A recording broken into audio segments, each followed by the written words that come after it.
Chapter 1. The Beginning. Myths of Creation. Although the Aryan inhabitants of northern Europe are supposed by some authorities to have come originally from the plateau of Iran in the heart of Asia, the climate and scenery of those countries where they finally settled had great influence in shaping their early religious beliefs, as well as in ordering their mode of living. The grand and rugged landscapes of northern Europe, the midnight sun, the flashing rays of the aurora borealis, the ocean continually lashing itself into fury against the great cliffs and icebergs of the Arctic Circle, could not but impress the people as vividly as the almost miraculous vegetation, the perpetual light, and the blue seas and skies of their brief summer season.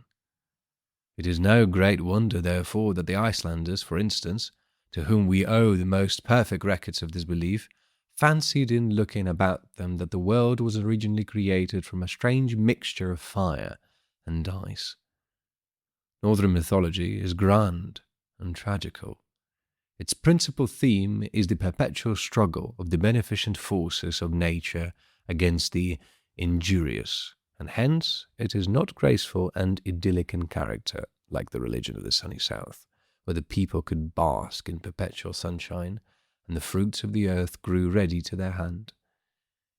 It was very natural that the dangers incurred in hunting and fishing under these inclement skies, and the suffering entailed by the long cold winters when the sun never shines, made our ancestors contemplate cold and ice as malevolent spirits, and it was with equal reason that they invoked with special fervour the beneficent influences of heat and light. When questioned concerning the creation of the world, the northern scouts or poets, whose songs are preserved in the Eddas and Sagas, declared that in the beginning, when there was as yet no earth, nor sea, nor air, when darkness rested over all, there existed a powerful being called All-Father, whom they dimly conceived as uncreated as well as unseen, and that whatever he willed came to pass. In the centre of space there was in the morning of time a great abyss called Ginnungagap, the cleft of clefts, the yawning gulf, whose depths no eye could fathom, as it was enveloped in perpetual twilight. North of this abode was a space or world known as Niflheim, the home of mist and darkness, in the centre of which bubbled the exhaustless spring Helgelmere, the seething cauldron, whose waters supplied 12 great streams known as the Elivagar. As the water of these streams flowed swiftly away from its source and encountered the cold blast from the yawning gulf, it soon hardened into huge blocks of ice, which rolled downward into the immeasurable depths of the great abyss with a continual roar like thunder.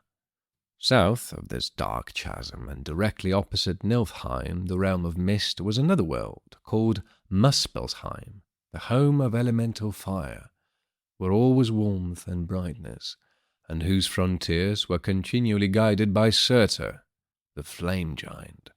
This giant fiercely brandished his flashing sword, and continually sent forth great showers of sparks, which fell with a hissing sound upon the ice blocks in the bottom of the abyss, and partially melted them by their heat. Great Surtur, with his burning sword, southward at Muspel's kept ward, and flashes of celestial flame, life-giving, from the fire world came. Ymir and Athumla. As the steam rose in clouds, it again encountered the prevailing cold, and was changed into rime or hoarfrost, which, layer by layer, filled up the central space. Thus, by the continual action of cold and heat, and also probably by the will of the uncreated and unseen, a gigantic creature called Ymir, or Orgelmir, seething clay, the personification of the frozen ocean, came to life amid the ice blocks in the abyss, and as he was born of rime, he was called a Hrimthurs, or ice giant. In early times, when Ymir lived, was sand nor sea nor cooling wave, no earth was found, nor heaven above. One chaos soul, nowhere grass. Groping about in the gloom in search of something to eat, Ymir perceived a gigantic cow called Audhumla the Nourisher, which had been created by the same agency as himself and out of the same materials. Hastening towards her, Ymir noticed with pleasure that from her udder flowed 4 great streams of milk, which would supply ample nourishment. All his wants were thus satisfied, but the cow, looking about her for food in her turn, began to lick the salt off a neighboring ice block with her rough tongue. This she continued to do until first the hair of a god appeared, and then the whole head emerged from its icy envelope, until by and by Guerer, the producer, stepped forth entirely free.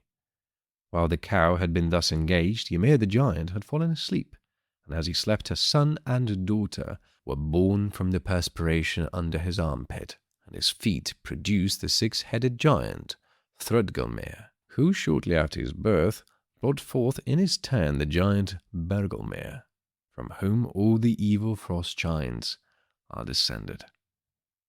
Under the armpit grew to set of Hrimthors a girl and boy together. Foot with foot begat, of that wise Jotun, a 6-headed son. Odin, Vili, and Ve.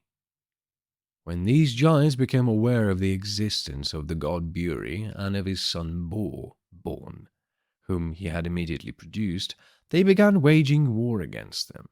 For as the gods and giants represented the opposite forces of good and evil, there was no hope of their living together in peace. The struggle continued evidently for ages, neither party gaining a decided advantage, until Bor married the giantess Bestla, daughter of Borthorn, the Thorn of Evil, who bore him 3 powerful sons: Odin, Spirit, Vili, Will, and Ve, Holy.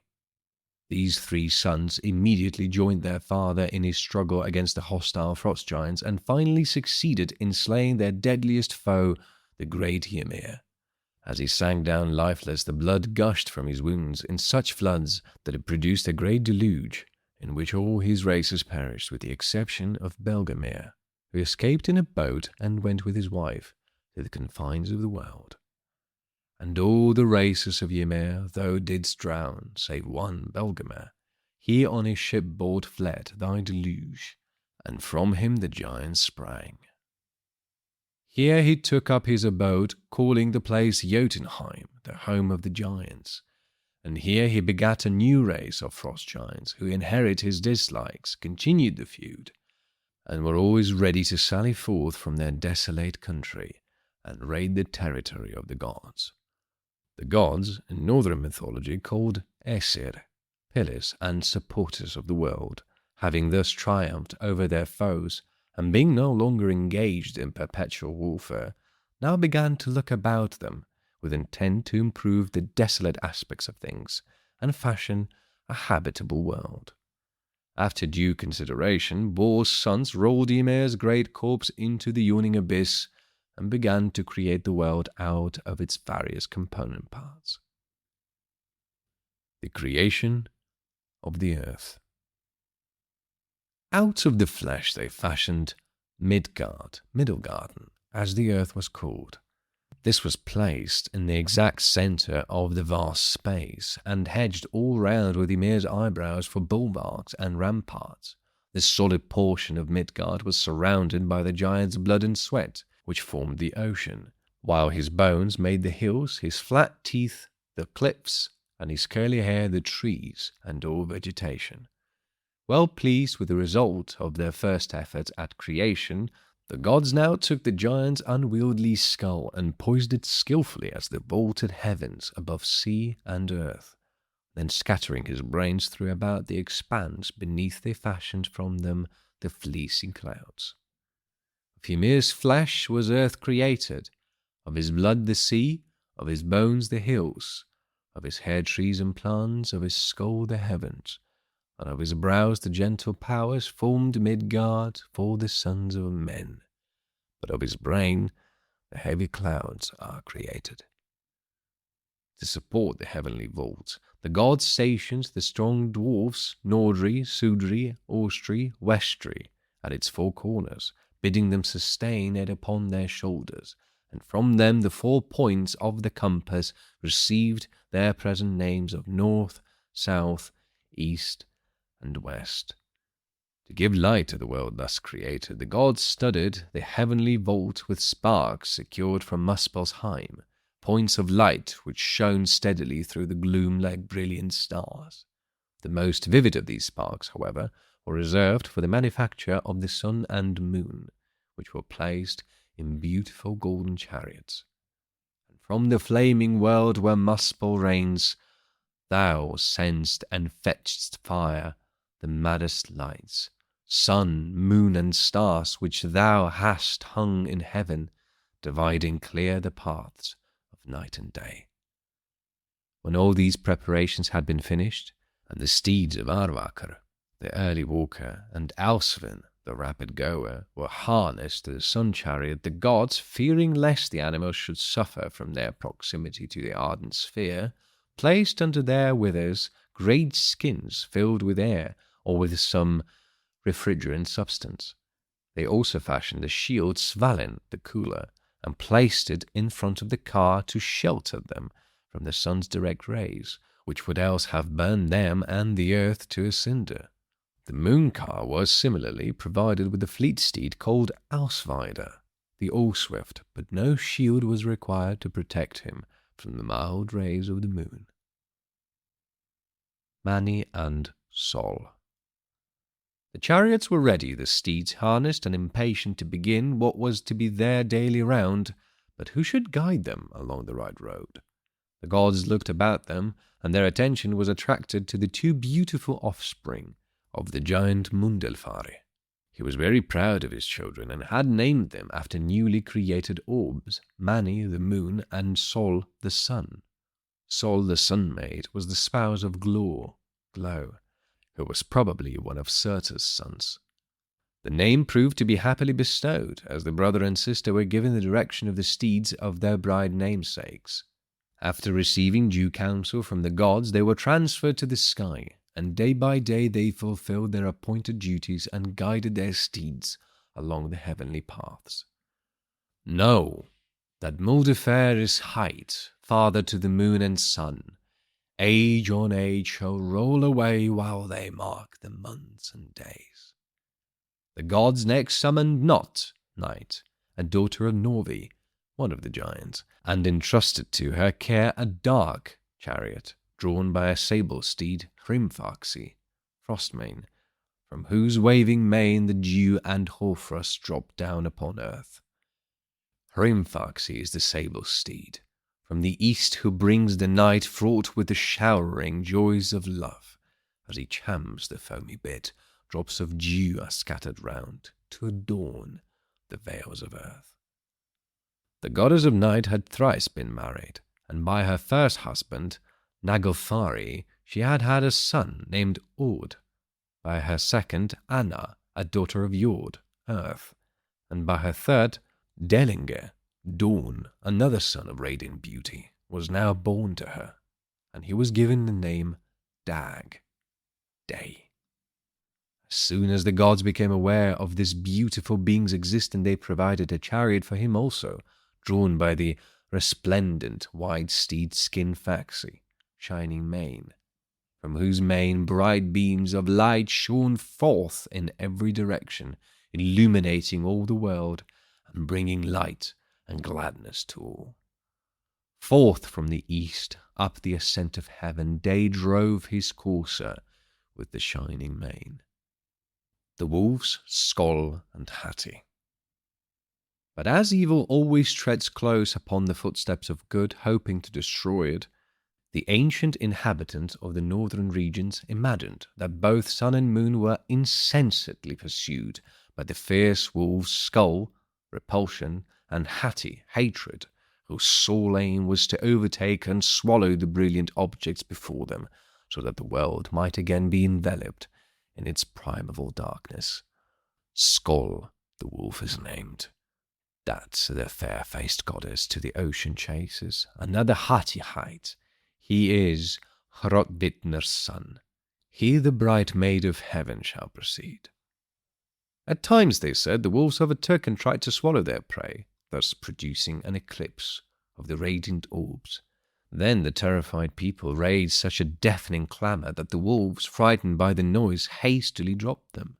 Thus rescued, sun and moon resumed their course, fleeing more rapidly than before, the hungry monsters rushing along in their wake, lusting for the time when their efforts would prevail and the end of the world would come.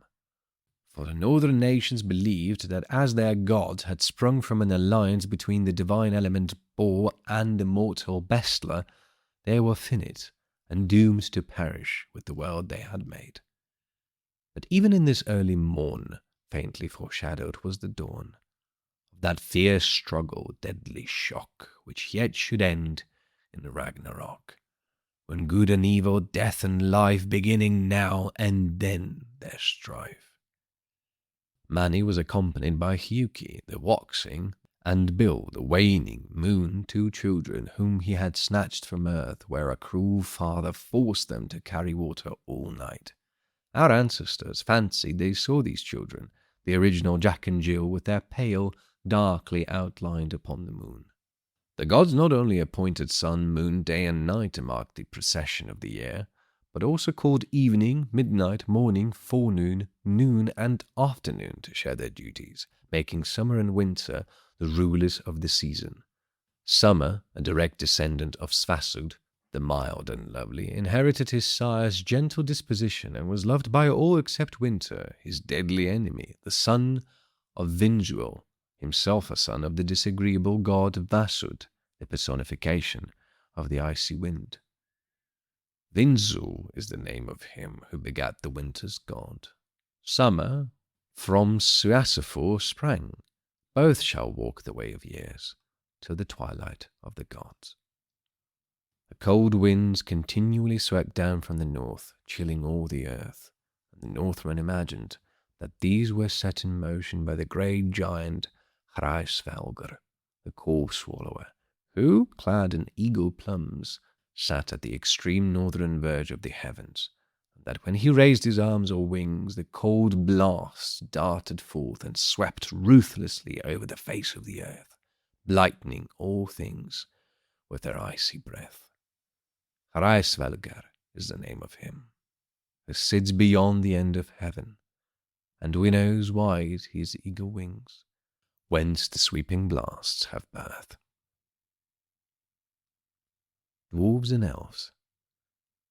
While the gods were occupied in creating the earth and providing for its illumination, a whole host of maggot-like creatures had been breeding in Ymir's flesh. These uncouth beings now attracted divine attention. Summoning them into their presence, the gods first gave them forms and endowed them with superhuman intelligence, and then divided them into 2 large classes. Those which were dark, treacherous, and cunning by nature were banished to Svartalfaheim, the home of the black dwarfs, situated underground, whence they were never allowed to come forth during the day under penalty of being turned into stone. They were called dwarfs, trolls, gnomes, or kobolds, and spent all their time and energy in exploring the secret recesses of the earth. They collected gold, silver, and precious stones, which they stowed away in secret crevices, whence they could withdraw them at will. The remainder of these small creatures, including all that were fair, good, and useful, the gods called fairies and elves, and sent them to dwell in the airy realm of Alfheim, home of the light elves, situated between heaven and earth, whence they could flit downward whenever they pleased, to attend to the plants and flowers, sport with the birds and butterflies, or dance in the silvery moonlight on the green. Odin, who had been the leading spirit in all these undertakings, now bade the gods, his descendants, follow him to the broad plain called Idewald, far above earth, on the other side of the great stream Ifing, whose waters never froze. Ifing's deep and murky wave parts the ancient sons of earth from the dwelling of the Goths. Open flows the mighty flood, nor shall ice arrest its course while the wheel of ages rolls.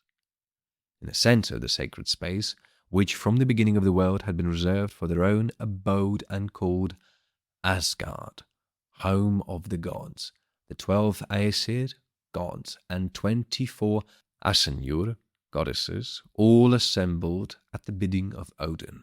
Then was held a great council, at which it was decreed that no blood should be shed within the limits of their realm, or peacestead, but that harmony should reign there forever. As a result of the conference, the gods set up a forge, where they fashioned all their weapons and tools required to build the magnificent palaces of precious metals, in which they lived for many long years in a state of such perfect happiness that this period has been called the Golden Age. The creation of man. Although the gods had from the beginning designed Midgard, or Manheim, as the abode of man, there were at first no human beings to inhabit it. One day Odin, Vili, and Vi, according to some authorities, or Odin, Hoenir, the Bright One, and Loder, or Loki, fire, started out together and walked along the seashore, where they found either 2 trees, the ash, ask, and the elm, Embla, or 2 blocks of wood, hewn into rude semblances of the human form. The gods gazed at first upon the inanimate wood in silent wonder. Then, perceiving the use it could be put to, Odin gave these logs souls. Hoenir bestowed motion and senses, and Loder contributed blood and blooming complexions. Thus, endowed with speech and thought, and with power to love and to hope and to work, and with life and death, the newly created man and woman were left to rule Midgard at will.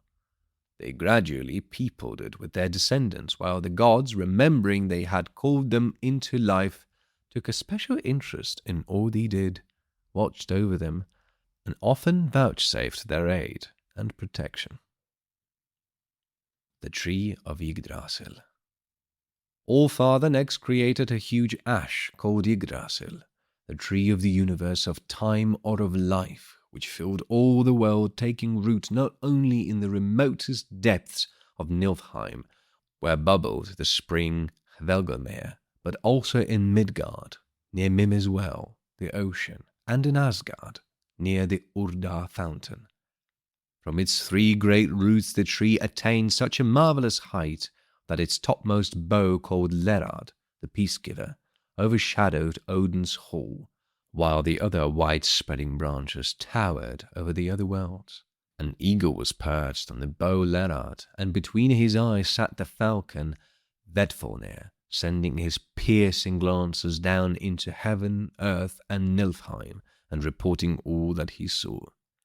As the tree Yggdrasil was evergreen, its leaves never withering, it served a pasture ground not only for Odin's goat Hedron, which supplied the heavenly mead, the drink of the gods, but also for the stags Dain, Dvalin, Dunair, and Durathr, from whose horns honeydew dropped down upon the earth and furnished the water for all the rivers in the world.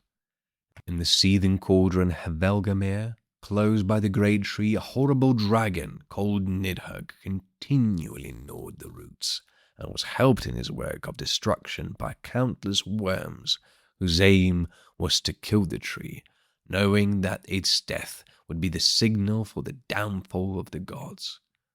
Through all our life a tempter prowls malignant, the cruel Nidhugg from the world below.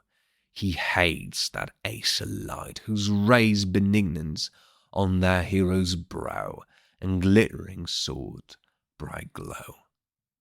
Scampering continually up and down the branches and trunk of the tree, the squirrel Ratatosk, branch borer, the typical busybody and tale-bearer, passed its time repeating to the dragon below the remarks of the eagle above, and vice versa, in the hope of stirring up strife between them. The Bridge Bifrost. It was of course essential that the tree Yggdrasil should be maintained in a perfectly healthy condition, and this duty was performed by the Norns, or Fates, who daily sprinkled it with the holy waters from the Urda fountain. This water, as it trickled down to earth through branches and leaves, supplied the bees with honey. From either edge of Nilfheim, arching high above Midgard, rose the sacred bridge, Bifrost, or Sabaru, the rainbow, built of fire, water, and air, whose quivering and changing hues it retained, and over which the gods travelled to and fro to the earth, or to the Udar well, at the foot of the Ash Yggdrasil, where they daily assembled in council. The gods arose and took their horses, and set forth to ride over the bridge Bifrost, where is Heimdall's watch, to the Ash Yggdrasil and Ida's plain. Thor came on foot, the rest on horseback rode. Of all the gods, Thor only, the god of thunder, never passed over the bridge, for fear lest his heavy tread or the heat of his lightnings would destroy it. The god Heimdall kept watch and ward there night and day. He was armed with a trenchant sword and carried a trumpet called Gjallarhorn, upon which he generally blew a soft tone to announce the coming or going of the gods, but upon which a terrible blast would be sounded when Ragnarok should come, and the frost giants and Surtur combined to destroy the world. Surt from the south comes, with flickering flame, shines from his sword the Val god's sun. The stony hills are dashed together, the giantess totter. Men tread the path of hell, and heaven is cloven. The Vannas. Now, although the original inhabitants of heaven were the Aesir, they were not the sole divinities of the northern race, who also recognized the power of the sea and wind gods, the Vannas, dwelling in Vanaheim and ruling their realms as they pleased. In early times, before the golden palaces in Asgard were built, a dispute arose between the Aesir and Vannas, and they resorted to arms, using rocks, mountains, and icebergs as missiles in the fray. But discovering ere long that in unity alone lay strength, they composed their differences and made peace, and to ratify the treaty, they exchanged hostages. It was thus that the Van, Njord, came to dwell in Asgard with his two children, Frey and Freya, while the Asa, Hoenir, Odin's own brother, took up his abode in Vanaheim.